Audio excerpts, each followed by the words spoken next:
Perfect candidate కావాలని hiring managers కానీ are technical managers కానీ చాలామంది ఈ మధ్య కాలంలో ఎలాంటి క్వశ్చన్స్ రైజ్ చేస్తున్నారండి. ఒకసారి ఛాన్స్ ఇస్తే కదా వాళ్ళకి అసలు పర్ఫెక్ట్ క్యాండిడేట్ కాదా అని తెలిసేది. మీరేమో ఇంటర్వ్యూ టైంలో మాత్రం మాకు ఆ స్కిల్స్ కావాలని ఈ స్కిల్స్ కావాలని కంపెనీస్లో ఏవైతే సాఫ్ట్వేర్ కంపెనీస్లో ఉన్న స్కిల్స్ అన్నీ మీకు కావాలని ఎక్స్పెక్ట్ చేస్తుంటారు. అన్ని స్కిల్స్ మీద ఏ క్యాండిడేట్ కూడా పర్ఫెక్ట్గా ఉంటారు సంగతి అది మీకు తెలుసు. ఎందుకంటే మీరు వర్కింగ్ ప్రొఫెషనల్సే ఎప్పటి నుంచో వర్క్ చేస్తున్నారు కాబట్టి.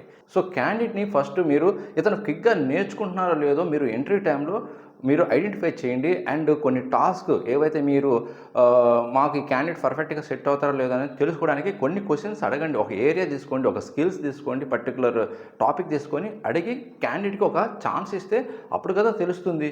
మాకు 100% అన్ని స్కిల్స్ మీద పర్ఫెక్ట్ క్యాండిడేట్ కావాలంటే అందుకే మీకు అసలు ఏ క్యాండిడేట్ కూడా దొరకట్లేదు. సో చాలామందిని ఇంటర్వ్యూ తీసుకుంటున్నారు, ఫైనల్గా వాళ్ళకి ఎలాంటి ఫీడ్బ్యాక్ ఇవ్వకుండా వాళ్ళని వెయిట్ చేపిస్తున్నారు అండ్ హోల్డ్ చేస్తున్నారు. సో నేను ఒకటే సజెస్ట్ చేస్తున్నాను for all hiring managers and technical మేనేజర్స్కి, ఫస్ట్ క్యాండిడేట్కి ఒక అవకాశం ఇవ్వండి. ఇంటర్వ్యూ టైంలో ఐడెంటిఫై చేయండి క్విక్గా నేర్చుకోగలుగుతారా లేదా, అండ్ మీ ఆర్గనైజేషన్లో ఏవైతే స్కిల్స్ యూజ్ చేస్తారో ఆ స్కిల్స్కి క్విక్గా అడాప్ట్ అవ్వగలరా లేదని అది చెక్ చేసుకోండి అండ్ క్యాండిడేట్కి ఆపర్చునిటీస్ ఇవ్వండి. ఓకే, సో మీకు కూడా నా సజెషన్ ఓకే అనిపిస్తే ఫార్వర్డ్ చేయండి, అందరికీ షేర్ చేయండి అండ్ లైక్ చేయండి. So thank you for watching.